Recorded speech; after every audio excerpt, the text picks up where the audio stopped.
Good morning family. तर काय होतं ना, किती पण व्यवस्थित उठा तुम्ही, काही ना काही गडबड होऊन जाते. तसंच झालं माझ्यासोबत. 6 वाजता उठले आणि गॅसचं बाटलं संपलं. तर ते गॅसचं बाटलं लावत होते, तेवढ्यात म्हटलं मुलांना उठवून देऊ. ओम उठून गेला होता ऑलरेडी. तर उर्वीला उठवलं. नंतर म्हटलं पटकनशी कणिक भिजून, इतका टाईम नव्हता.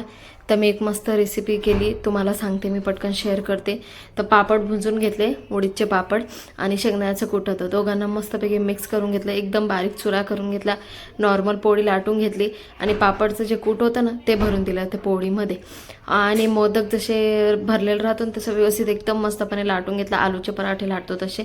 इतके छान बनले, विचारू नका. तेल किंवा घी लावून शेकून घ्या, मुलांना द्या. उर्वी तर खजूर खात होती, त्यांच्यासाठी तो लाडू दिला पॅक करून.